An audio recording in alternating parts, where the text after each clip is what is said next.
Assalamualaikum warahmatullahi wabarakatuh. Selamat datang di YouTube channel Bu Nis. Di video kali ini kita akan membahas soal-soal KSM, Kompetisi Sains Madrasah Bidang Kimia Terintegrasi Tingkat Kabupaten Part 2. Nah, kita lanjut ke soal nomor 6. Dalam surat Fatir ayat 27 Allah berfirman, kita langsung saja. Allah Subhanahu wa taala telah menciptakan warna-warna yang menambah keindahan alam semesta. Fenomena terjadinya warna-warna di alam semesta berkaitan dengan proses eksitasi elektron dari berbagai atom. Salah satu contohnya yaitu atom natrium akan menghasilkan warna kuning jika dibakar. Proses eksitasi elektron erat kaitannya dengan energi ionisasi. Berikut adalah grafik energi ionisasi masing-masing elektron pada natrium. Pernyataan berikut yang benar adalah 1. Energi ionisasi pertama, logam natrium akan lebih tinggi dibandingkan atom-atom lain dalam satu periode, karena atom Na memiliki ukuran yang lebih besar. Jadi untuk yang pernyataan yang pertama ini salah, ya. Seharusnya energi ionisasi pertama untuk logam natrium itu lebih rendah, karena atom Na itu memiliki ukuran yang lebih besar dibandingkan dengan atom-atom lain dalam satu periode. Ya, kalau kita lihat dari grafik energi ionisasi untuk periode ketiga, unsur periode ketiga, itu terdiri dari 8 unsur, ya teman-teman, yang dimulai dari Na sampai ke argon. Ini secara umum, energi ionisasinya meningkat, ya. Nah, kenapa bisa meningkat? Karena begini ya teman-teman, dalam satu periode itu kan dia memiliki jumlah kulit sama. Yang berbeda itu adalah nomor atomnya. Ya, jadi dari natrium ke argon, ini nomor atomnya semakin meningkat. Di mana nomor atom itu erat kaitannya dengan jumlah proton di dalam inti. Jadi kalau nomor atomnya semakin besar, maka jumlah proton di dalam inti itu juga akan semakin banyak. Sehingga gaya tarik terhadap elektron terluarnya itu akan semakin besar. Ya, sehingga energi ionisasinya juga ikut besar ya teman-teman. Bagaimana dengan unsur Mg, magnesium sama aluminium? Bukannya aluminium itu memiliki nomor atom yang lebih besar dibandingkan dengan yang Mg atau magnesium. Tapi kenapa di grafik ini energi ionisasi magnesium itu lebih besar dibandingkan dengan aluminium? Nah, baik teman-teman, jadi kita kembali lagi, kita tinjau dari segi konfigurasi elektronnya ya teman-teman. Magnesium itu memiliki nomor atom 12 dengan konfigurasi 1s2, 2s2, 2p6, dan 3s2. Nah, kalau yang aluminium dengan nomor atom 13, dia memiliki konfigurasi 1s2, 2s2, 2p6, 3s2, dan 3p1.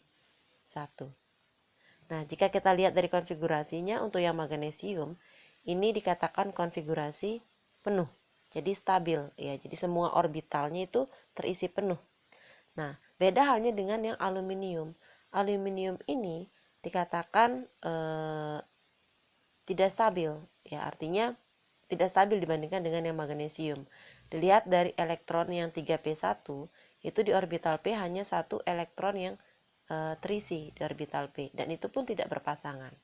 Ya, sehingga ikatannya itu lebih lemah dibandingkan dengan yang magnesium.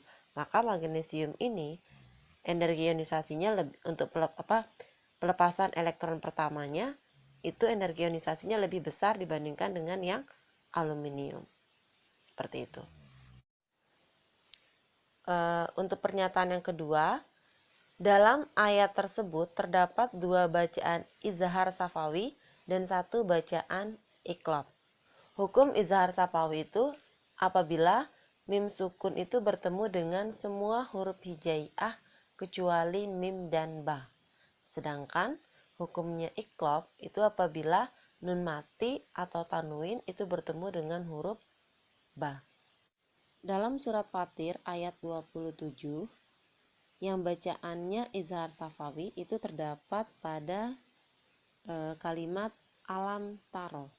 Ya, karena di sini di alam taro itu mim mati bertemu dengan huruf ta. Hukum bacaannya itu adalah izhar safawi. Kemudian kita lihat ada juga kalimat wahum ru, ya. Ini juga izhar safawi, ya, mim mati bertemu dengan huruf ro. Jadi ada dua bacaan izhar safawi, ya, dalam surat Fatir ayat 27. Kemudian untuk bacaan iqlab, yaitu apabila nun mati atau tanwin bertemu dengan huruf ba, itu berarti pembacaannya iqlab. Itu terdapat pada kalimat judadumbi, ya, yang ini. Tanwin bertemu dengan huruf ba. Nah, jadi ada dalam surat Fatir ayat 27 ada dua izhar safawi dan juga ada satu iqlab. Nah, jadi yang pernyataan nomor 2 ini benar, ya teman-teman. Kita lanjut ke pernyataan yang ketiga. Jika diketahui energi ionisasi pertama, logam natrium sebesar 494 kJ per mol, maka dapat dituliskan natrium itu melepaskan satu elektron, energi ionisasinya sebesar min 494 kJ per mol. Ini benar. Lanjut ke pernyataan yang nomor 4.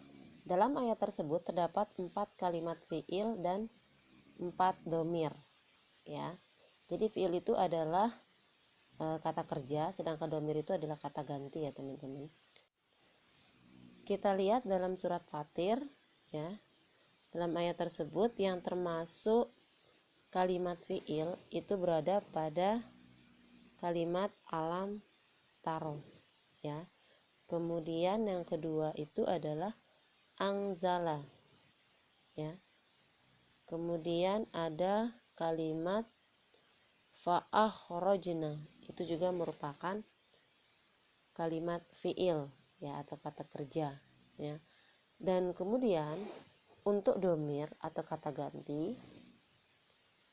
ini sudah jelas yang 4 ini salah, ya. Tapi kita lihat coba yang domirnya.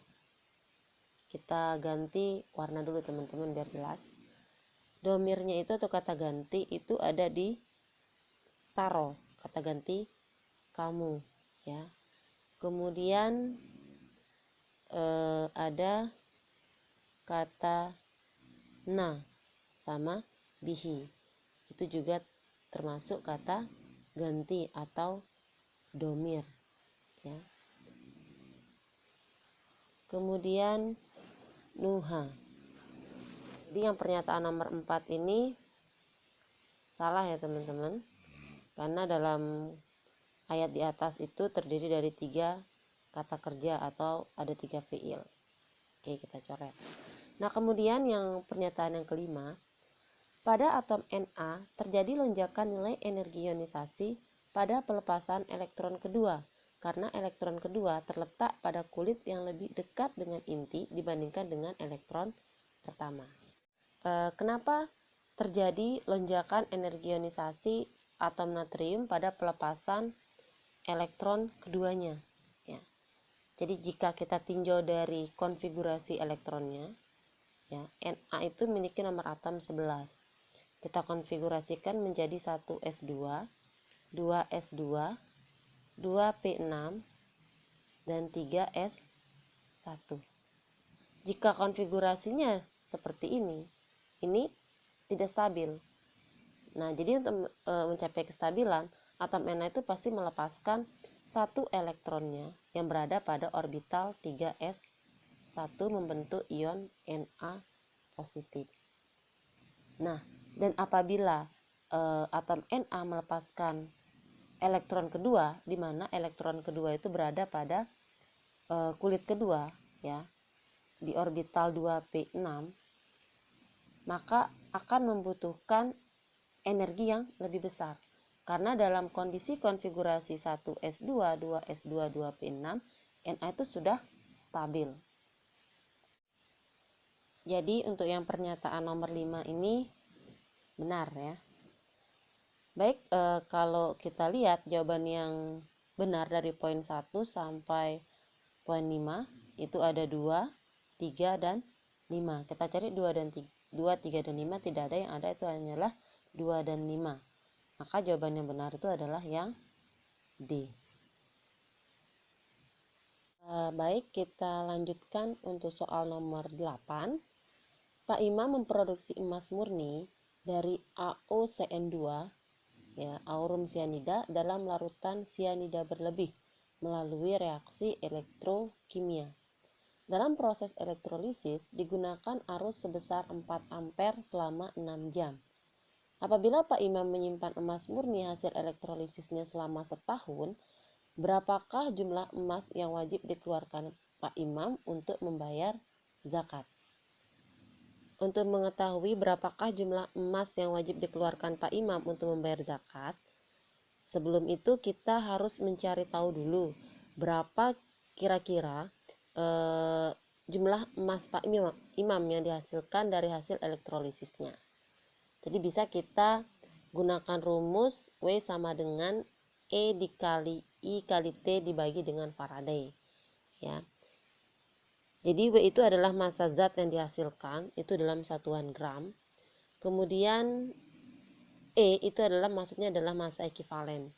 Dan I itu sama dengan arus, T itu adalah waktu dalam satuan sekon, dan F itu adalah Faraday. Jadi mana Faraday ini sudah mempunyai nilai ya teman-teman. Kita lanjut.